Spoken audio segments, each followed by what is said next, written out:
Bueno, me quiero sumar al agradecimiento de todos los disertantes a la comisión organizadora. La verdad que nos han tratado muy bien en estos días previos al Congreso, y a Sergio en particular por invitarme a mostrar estos resultados que son parte del proyecto de inocuidad que tiene INTA para los cultivos de granos. Bien, ese es el título de la charla. Vamos a hablar hoy un poco de qué pasa más adelante, una vez que ya llegamos a madurez fisiológica y esperamos a campo el secado del grano hasta la humedad de cosecha. Bien, vamos a comenzar. Voy a hacer una maldad. Como es la última charla de este módulo y estamos cerca del almuerzo, les voy a mostrar lo siguiente. Vamos a arrancar haciendo un análisis composicional del choripán. Como su nombre lo indica, no hay que pensar mucho. Tenemos chorizo, pan y en este caso chimichurri. Bien, si somos un poquito más exhaustivos, vamos a ver que tenemos proteínas, grasas, carbohidratos en el pan principalmente, y también vitaminas, fibras y antioxidantes en ese ajito que es componente del chimichurri. Algunos de ustedes los conozco y sé que tienen amplia experiencia en esto, pero seguramente se les ha pasado un componente que es el siguiente: el chimichurri invisible que todos los días comemos. ¿De qué está compuesto ese chimichurri invisible? De residuos de fitosanitarios, de micotoxinas, aditivos, conservantes y otros más. Eso es lo que hace qué tan inocuos son los alimentos que estamos consumiendo. Y gran parte de eso lo generamos en los cultivos de grano. Bien, ¿qué son las micotoxinas? ¿Qué es lo que nos trae principalmente hoy acá? Las micotoxinas son compuestos producidos por los hongos, son metabolitos secundarios que pueden generar trastornos en la salud de los individuos que los consumen. En las espigas de maíz, generalmente los que encontramos son los producidos por estos hongos: Fusarium verticilloides, Graminearum, Aspergillus y Penicillium, los cuales cada uno produce una toxina específica. Por ejemplo, si tenemos Fusarium verticilloides es de esperar que encontremos fumonicinas. Si tenemos Graminearum vamos a encontrar dioxinivalenol, mejor conocido como DON, cortito, cearalenonas, aflatoxinas producidas por Aspergillus o ocratoxinas producidas por Penicillium. Bien, de que esté uno u otro sobre la espiga va a depender en gran parte, además del inóculo, de las condiciones ambientales. Cuando predominan condiciones de alta humedad y bajas temperaturas, como puede ser durante el secado de un maíz tardío, es esperable que esté más verticilloides y Graminearum, mientras que cuando tenemos temperaturas altas y más baja humedad relativa, es probable que estemos encontrando Aspergillus y las aflatoxinas asociadas a él. Bien, ¿qué pasa cuando los animales consumen estas micotoxinas? El consumo crónico de micotoxinas, lo primero que ocurre es que el animal come menos. Si el animal come menos, hay una menor ganancia de peso diaria. También el consumo crónico de micotoxinas está asociado a que haya una depresión del sistema inmune, lo que aumenta los costos de sanidad y la incidencia y severidad de enfermedades. También hay daño a órganos vitales, sobre todo los que actúan como filtro: riñones, hígado, también pulmones. Algunas de ellas, por ejemplo la cearalenona, tiene capacidad de actuar como hormona, entonces interfiere con la reproducción del rodeo, y en casos de intoxicación aguda incluso hasta podemos tener la muerte de animales. Bien, ¿qué depende de la tolerancia a micotoxinas presentes en el alimento? Bueno, la especie, sobre todo, y también la categoría dentro de la especie. Por ejemplo, los cerdos son muy sensibles a la presencia de fumonicinas. Los pollos sufren un poco más lo que es afla. Dentro del ganado vacuno, lo que les explicaba de las categorías, un novillo que está en un feedlot, que prácticamente no utilizamos su rumen y que consume grandes cantidades de grano, va a tener mayor susceptibilidad que una vaca, por ejemplo lechera, donde su rumen está trabajando plenamente y actúa de alguna manera, con perdón de los veterinarios, como un buffer y nos permite que el impacto sea menor. Como un puntito acá, les aclaro que en un trabajo que ha hecho Signorini y de Inter Rafaela, donde verificaba en la cuenca lechera de Santa Fe qué alimentos estaban consumiendo y si eso después se transmitía a la leche, les llevó la tranquilidad que no, que aparentemente los niveles no son suficientes como para preocuparnos, pero que están pegando en el palo y si tenemos alguna vez una eventualidad climática que aumente el contenido de micotoxinas aún más en el alimento, podríamos estar en problemas. Y por último está el gatito, que no tiene nada que ver con preferencias gastronómicas que nos indilgan a los rosarinos, sino que es un animal que también consume balanceado y que también tiene micotoxinas y también tienen su sensibilidad. Bien. Bueno, un poquito de ejemplo de qué pasa, lo que les decía. Pérdida de peso, aumento del costo sanitario y en ganado lechero no solamente baja la producción, sino que también tenemos la contaminación, sobre todo con aflatoxinas de la leche, que es lo más grave. Ahora, ¿qué pasa cuando las comemos nosotros, los humanos? Indirectamente a través de los animales o sus productos o directamente. Bueno, sin ponerme a hacer un detalle de esto, puede ir desde trastornos como vómitos, cefaleas, diarrea con vomitoxina, algunas lesiones en el esófago por fumonicinas, se ha asociado a las aflatoxinas con la inducción de cáncer hepático y lo que le decía de las eralenonas que pueden tener algún efecto como hormonas. Pero bueno, no sé si vieron la parte de las concentraciones, tantas partes por millón, tantas partes por millón. Es difícil saber, a darse una idea de lo que es una parte por millón a veces y con qué poco contaminamos nuestros alimentos. Entonces yo les muestro esto, que los mismos que les decía que conocen de choripán también tienen una idea de qué es esto y se dan una idea del volumen. La mayoría sabe que esto es un barril de 50 litros de chop. Si en este barril de 50 litros de chop nosotros le tiramos 2 gotas de fumonicina o de DOM, ya estamos afectando su inocuidad. También, si tenemos esta pileta y le echamos 10 gotas de serralenonas o 2 de aflatoxinas, también afectamos su inocuidad. Así de preocupante es el tema. Vamos a dejar ahora, por un momento, el tema de micotoxinas y nos vamos a ir más con lo que nos trae acá, que es el maíz tardío. Bueno, esto ya por suerte, vamos a ir rápido porque ya se habló mucho. Ya sabemos que depende del área, estamos entre un 40, 50, 60% del área con maíz tardío. Las ventajas ya se han discutido. Lo que quiero decir acá es que diferentes fechas de siembra, diferentes desafíos para el maíz. En general, los maíces tardíos se enfrentan a mayor presión de enfermedades de hoja. También tenemos mayor presión de plagas, cogollero y lepidópteros. En este caso, la isoca de la espiga, el daño que hace no solo es a través del consumo directo, sino que también deja galerías en las cuales después proliferan los hongos, que son los que producen las micotoxinas. Bien, también tenemos mayor incidencia de Green Snap. Y en un trabajo que ha hecho Moschini con Malvina Martínez, se detectó que hay mayor probabilidad de que los maíces tardíos tengan una concentración mayor de fumonicinas. Acá vemos R1 en el 8 de enero contra un R1 en el 8 de febrero y vemos que en algunos sectores sensiblemente hay mayor probabilidad de que nos encontremos con fumonicinas en el grano. Aprovecho el chivito y les digo que está pronto a salir un trabajo que hemos hecho relacionando condiciones meteorológicas en precosecha con el contenido de fumonicinas. Bien. Cuando hablamos de secado a campo en maíz tardío, normalmente tenemos que hablar de paciencia, tener paciencia, ¿no? ¿Por qué?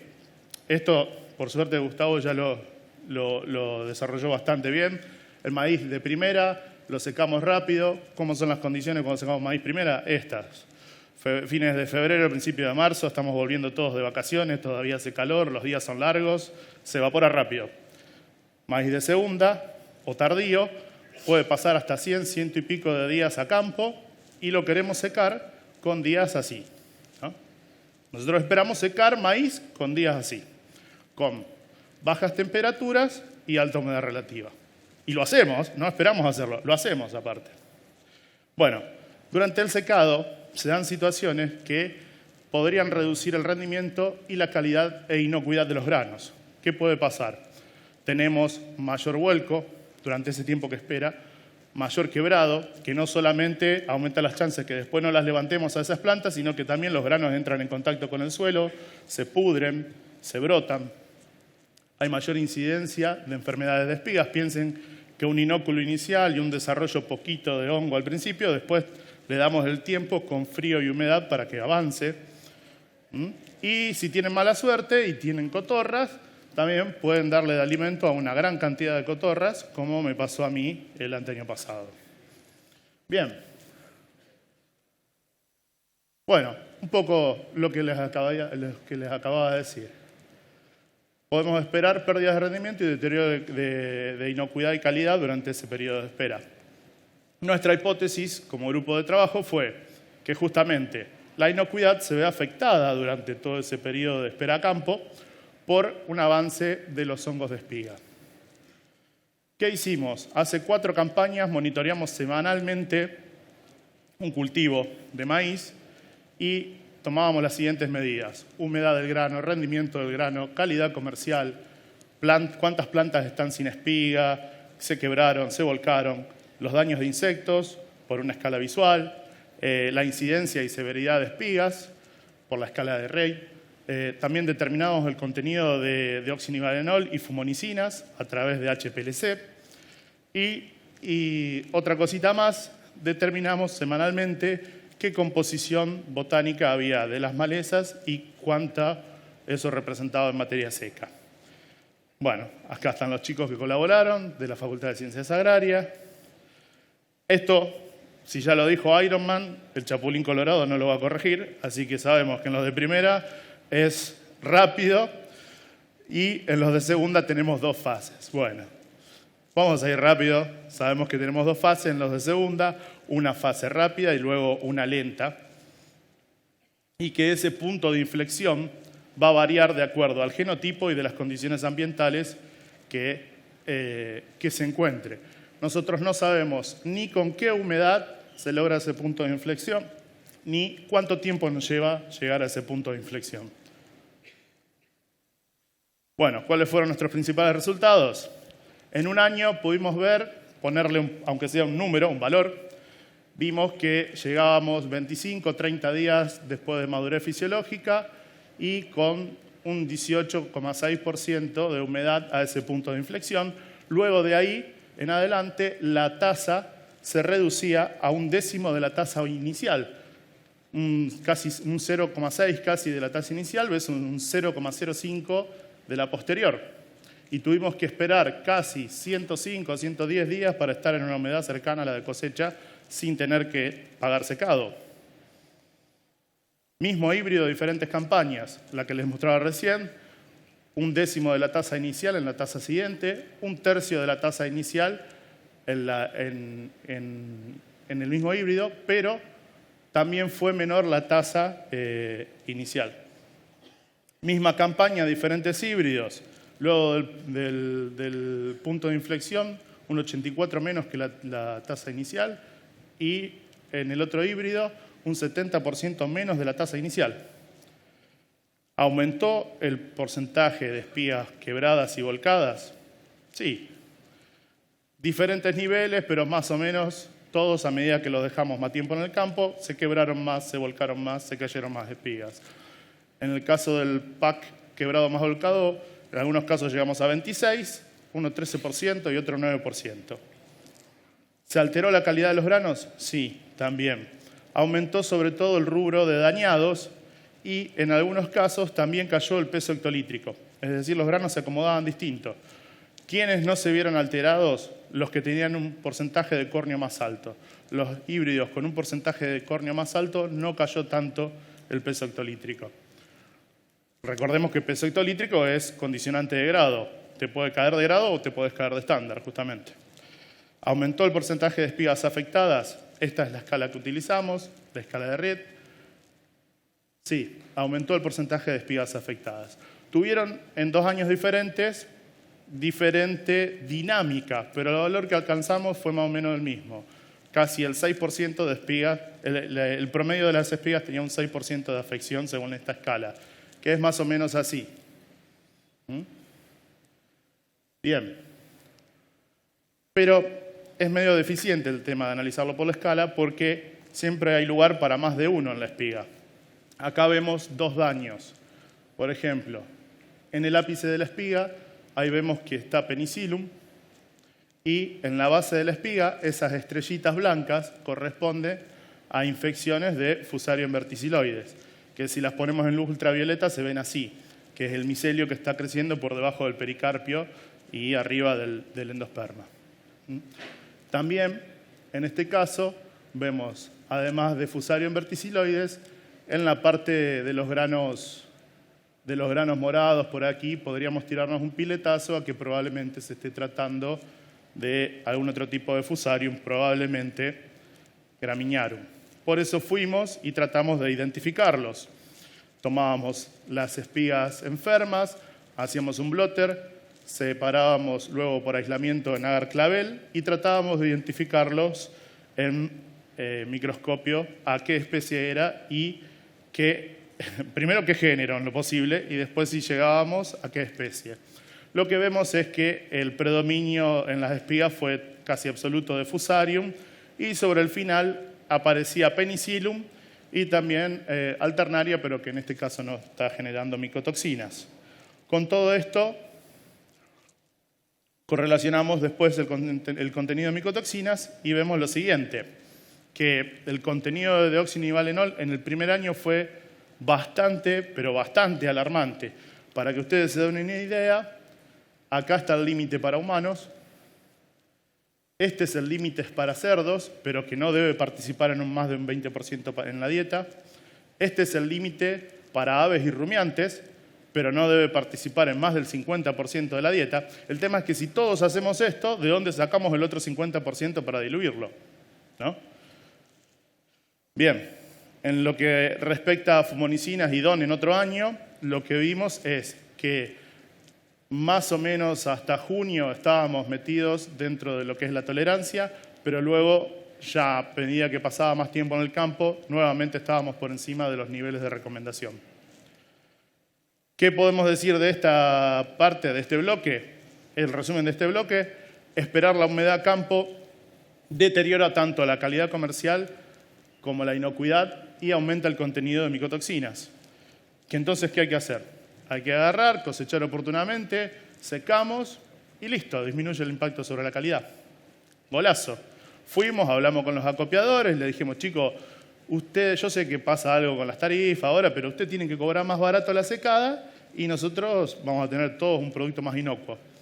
Nos dijeron que lo iban a evaluar, que se tenían que dar ciertas condiciones, pero que sí, que era probable, lo estaban pensando. Cualquier cosa nos iban a llamar.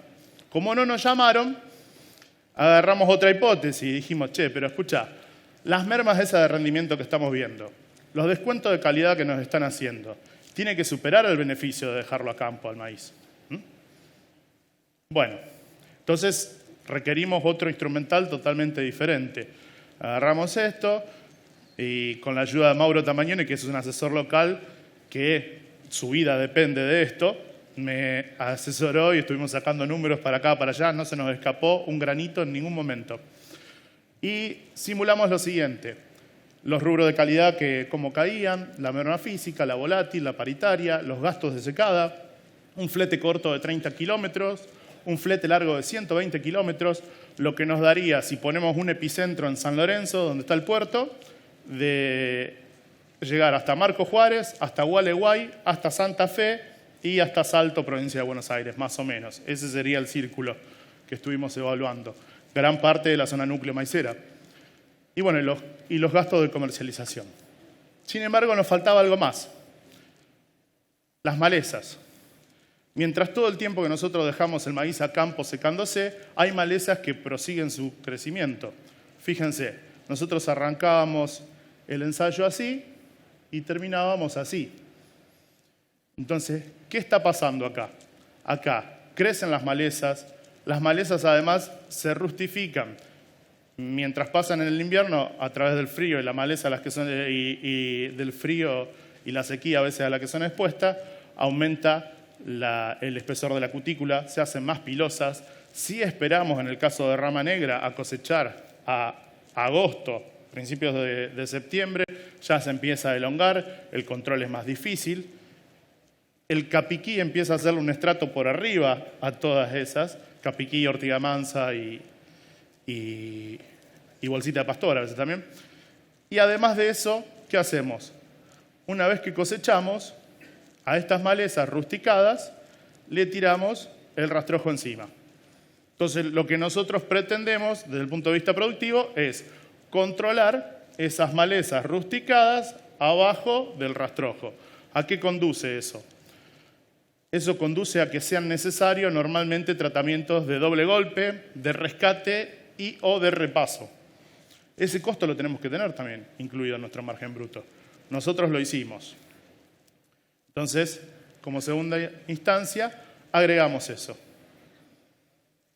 Bien, haciendo un secado más que promedio, esto no es promedio, sino idealizado, y siendo poco conservadores, diciendo, bueno, mira, capaz que tenemos que secar en torno a 19,5, lo que hicimos fue calcular el margen bruto cómo evolucionaba. Y lo que vimos fue lo siguiente, que si nosotros cosechábamos en el punto de inflexión, a moneda de hoy, dólar 38,5, maíz 137, íbamos a tener un margen bruto de 4,18 en punto de inflexión versus 450 si esperamos a campo, aún con todos los descuentos de calidad y pérdidas de rendimiento. O sea que sigue prevaleciendo la instancia de esperarlo a campo. Si tenemos en cuenta el costo ese de malezas que les hablaba, la cosa cambia mucho. Nosotros estaríamos tan solamente ganando un 0,5% más de margen bruto por esperarlo a campo. Pero tenemos todas las micotoxinas que hablamos y además también estamos corriendo el riesgo de tener el maíz a campo. Bien. Perdón. Volviendo para atrás. Acá al costado son los resultados de los márgenes brutos comparado punto de inflexión versus esperar seco de todas las campañas. 1,9 el primer año, perdíamos 3% si esperábamos en el segundo año, 2,2 en 2016-17. Esta campaña con los precios del momento de cosecha, 1,60. Y si hacemos un promedio de todo eso nos da, vamos a redondear agronómicamente, un 1% más de margen bruto. Es decir, que nosotros por ganar un 1% más de margen bruto estamos dejando todo el maíz desde el punto de inflexión hasta seco con la contaminación que les mostraba. No me crean, yo necesito que estos datos los pongamos a prueba entre todos. Agarren la sumadora, saquen sus cuentas y con gusto espero los números de todos. Bien, haciendo un esquema integrador, más o menos lo que le venía diciendo. Si nosotros cosecháramos más o menos alrededor del punto de inflexión, no perdemos tanto margen bruto y nos evitamos la contaminación. Que esto está destinado para convencer a los que hacen solamente grano y envían a puerto. Para los que tienen producción animal, ni me gasto porque deberían hacer esto, en teoría. Bien. Sabemos hasta ahora lo que le dijimos. Si esperamos a campo, perdemos calidad y no cuidar rendimiento y afectamos margen bruto. ¿Qué nos falta? Lo que les decía recién, que más gente se sume a esto, que nos desafíen los datos, que aumentemos el número de localidades en las que evaluamos esto, que aumentemos el número de situaciones. Cada uno de ustedes tiene una situación productiva particular que me gustaría que calculen esto y pusieran esto a prueba. Y, por supuesto, aumentemos los ambientes de evaluación. ¿Qué se nos viene? A modo de cierre, ¿qué se nos viene? Más o menos esto. Si nosotros seguimos exportando maíz con contenido de micotoxinas alto, en algún momento nos van a decir, paró la mano. ¿Y qué va a pasar? ¿Quién cree que la van a ligar en ese momento? El maíz tardío. En realidad, lo que nosotros sabemos es que el maíz tardío fue una herramienta que nos permitió volver otra vez a meter en la zona núcleo, por lo menos maíz en la rotación, una alternativa productiva que permitió expandir el área de maíz y que si no cuidamos su inocuidad y su calidad, vamos a tener problemas en los mercados. Y como les decía, van a venir y van a decir, el problema es que estamos haciendo mucha superficie de maíz tardío. No, el problema va a ser, esperemos que no suceda, el problema va a ser que no estamos secando correctamente el maíz tardío o que no estamos sacando suficientemente bien las cuentas. Con esto así cerramos. Tengamos en cuenta que no solamente nosotros estamos produciendo un commodity, estamos produciendo alimento. Estos son algunos de todos los que participaron en el ensayo. Como se imaginarán, tantas mediciones no son fáciles de hacer solo y tampoco son gratis. Así que muchas gracias a todos los que colaboraron para que hoy les pueda mostrar estos datos.